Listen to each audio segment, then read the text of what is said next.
بسم اللہ الرحمن الرحیم۔ ناظرین، پروگرام کرنٹ افیئر کے ساتھ آپ کا میزبان سید آصف علی ہمدانی حاضر خدمت ہے۔ ناظرین،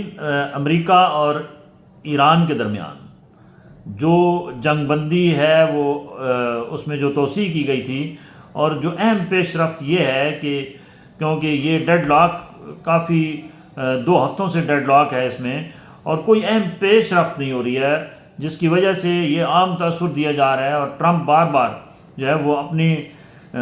مختلف جو ٹیکس ہیں نفسیاتی وہ استعمال کر رہے ہیں۔ کبھی وہ دھمکیاں دیتے ہیں کہ جی ہم ایران کو نیست و نابود کر دیں گے، اور کبھی وہ کہتے ہیں جی کہ ہم بالکل فائنل جو ہے وہ مذاکرات کے فائنل راؤنڈ میں پہنچ چکے ہیں۔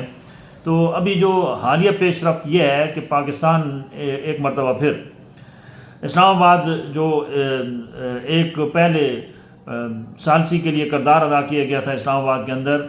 دوبارہ ثالثی کے لیے جو ہے وہ مکمل طور پہ پاکستان جو ہے وہ اس وقت سرگرم عمل ہے۔ اور جو ہمارے وزیر داخلہ ہیں وہ 2 دن سے محسن نقوی صاحب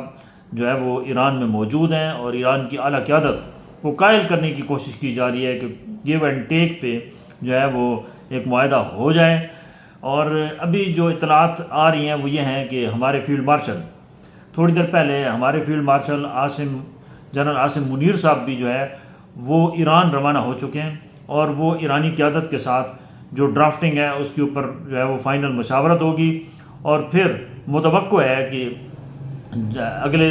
چند روز میں یا اگلے چند گھنٹوں میں بھی پاسبل ہے اگر کچھ جو تحفظات ہیں ایران کے وہ دور ہو جاتے ہیں۔ تاہم یہ ایک بات طے ہو چکی ہے کہ امریکہ نے گھٹنے مکمل طور پہ ٹیک دیے ہیں، اور امریکی صدر اس جنگ سے کسی نہ کسی صورت سے جان چھڑانے کے لیے جو ہے وہ ہر حربہ استعمال کر رہا ہے، اور پاکستان کو بطور ثالث دونوں جانب سے جو ہے وہ بھرپور تائید حاصل ہے۔ اور اس تمام جتنے بھی آگے یہ جو ثالثی کا کردار ہے اس کی جو بیک اپ پہ چین اور رشیا موجود ہیں، جن کی وجہ سے جو ہے وہ خطے کے اندر جو ہے دوبارہ امن قائم ہونے کے امکانات روشن نظر آ رہے ہیں۔ اور صدر ٹرمپ جب مایوس ہوتے ہیں تو وہ دھمکیاں دینا شروع کر دیتے ہیں۔ ایران اپنے موقف پہ ڈٹا ہوا ہے، اور ایران کا 2 ٹوک موقف ہے کہ ہم اپنی سوورنٹی پہ، ہم اپنی قومی سلامتی پہ کوئی کمپرومائز نہیں کریں گے۔ تاہم یورینیم کا جو ایشو ہے اس کو فی الحال جو ہے وہ ایران جو اطلاعات ہیں کہ وہ ایران تیار ہو چکا ہے کہ وہ یورینیم کی افزودگی جو ہے وہ روک دے گا، اور خطے میں پائیدار امن کے لیے جو ہے وہ یہ امن معاہدے پہ جو ہے وہ دستخط کر دے گا۔ امریکہ کی نئی شرائط یہ تھیں کہ ایک تو جو ہے وہ جو بحری راستہ ہے آبنائے ہرمز اس کو وہ فوری طور پہ ایران کھول دے، اور ایران اس پہ اتفاق کرنے والا ہے۔ اور دوسری بات یہ ہے کہ وہاں پہ کوئی ٹول پلازا جو ہے وہ بنا کے وہاں سے کوئی ریکوری جو ہے وہ نہیں کی جائے گی۔ اس پہ ابھی بحث مباحثہ جاری و ساری ہے، یہ سمجھ لو کہ ڈسکشن کے اوپر ہے، اور اس کے اوپر ابھی فائنل فیصلہ ایران نے نہیں کیا ہے۔ تاہم جو ہے وہ ایران نے یورینیم افزودگی پہ جو ہے وہ آمادگی ظاہر کی ہے کہ وہ اس کو فی الحال ختم کر دیں گے۔ اور رشیا اور جو چین ہے ان کا بڑا رول ہے اس امن معاہدے کے لیے، کیونکہ اس وقت پورا یہ خطہ جو ہے وہ بری طرح متاثر ہو رہا ہے، بلکہ پوری دنیا متاثر ہو رہی ہے۔ مہنگائی کا طوفان پوری دنیا میں آ چکا ہے۔ برطانیہ، یورپ، آپ جہاں پہ بھی جائیں گے وہاں پہ آپ کو برطانیہ، یورپ اور جہاں پہ بھی آپ جائیں گے وہاں پہ یہ آپ کو دیکھنے کو ملے گا کہ ایک جو ہے وہ مہنگائی کا طوفان ہے، جس کے لپیٹ میں جو خصوصی طور پر ترقی پذیر ممالک ہیں جیسے پاکستان ہے وہ بہت بری طرح متاثر ہو رہا ہے۔ اسی طریقے سے انڈیا متاثر ہو رہا ہے، اور بنگلہ دیش، بھوٹان، چائنا، جتنے بھی ممالک ہیں، کیونکہ ظاہری بات ہے جنگ کی وجہ سے جو ہے وہ تیل کا مسئلہ جو ہے وہ سنگین ہو چکا ہے، وہ آمد و رفت بند ہے، جس کی وجہ سے اشیاء خورد و نوش کے اندر بھی جو ہے وہ بارڈر بند ہونے کی وجہ سے جو تجارتی تعلقات ہیں وہ بھی خراب ہو رہے ہیں، اور تجارت نہ ہونے کی وجہ سے جو ایشیائی ممالک ہیں وہ بری طرح متاثر ہو رہے ہیں۔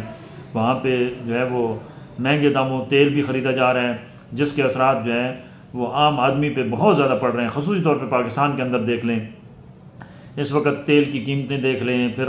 اس کی وجہ سے اشیاء خورد و نوش کی قیمتیں دیکھ لیں۔ عید سر پہ ہے، غریب کا جو ہے وہ چولہا بجھ رہا ہے، اور حکومت جو ہے وہ براہ راست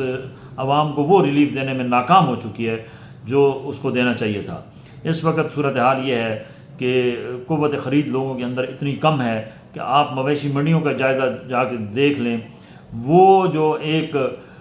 ولولہ جوش ہوتا تھا کہ لوگ جو ہے وہ تیاری کرتے تھے عید قربان کی، ان کے اندر مایوسی پھیل چکی ہے۔ خصوص طور پہ سفید پوش طبقہ جو ہے وہ بری طرح متاثر ہے، اور اس دفعہ یہ کبھی امکان ہے کہ مہنگائی کی وجہ سے جو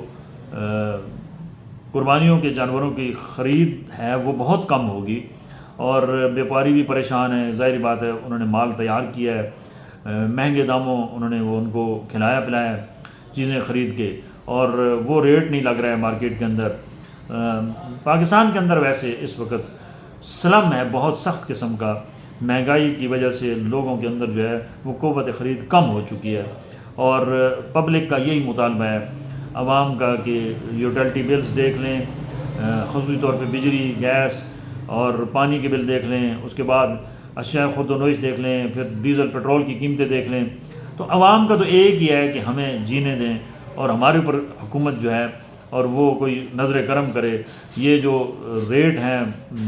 تیل کے یہ کم کرے، اور اسی طریقے سے جو اشیاء خرد و نوش ہیں اس کے ریٹس جو ہیں وہ بھی کم کیے جائیں، اور اسی طریقے سے بجلی کے جو بلز ہیں عوام کو ہر روز ڈرایا جا رہا ہے کہ 200 یونٹ بھی اب ختم ہونے والا ہے۔ آئی ایم ایف کی یہ شرط ہے، خدا کے لیے آئی ایم ایف کی جو شرطیں ہیں وہ اشرافیہ سے وہ پوری کروائیں، اور جن کے تجوریاں بھری ہوئی ہیں، جن کے روزانہ حرام کی آمدن آ رہی ہے، اور وہ اشرافیہ جو ہے وہ 10% ہے اس سے وصول کریں، اور 90% عوام کے اوپر سے جو ہے وہ کلاڑا ہٹائیں، کیونکہ عوام تنگ آمد بجنگ آمد والی اس وقت صورتحال میں ہے۔ اور یہ دعا ہے کہ ہمارے جو کاوشیں ہیں ایران اور امریکہ کے درمیان اور اسرائیل کے درمیان جنگ بندی کی، وہ کامیاب ہوں، کیونکہ خطے میں امن ہوگا تو معیشت کا پہیہ چلے گا، اور عام آدمی کو جو درپیش مسائل ہیں اس کو کوئی حل نکلے گا، ورنہ حکومت ہمیں اسی جنگ میں دھکیلتے ہمیں وہ جنگی پوزیشن پہ لے آئی ہے کہ اس وقت غریب جو ہے وہ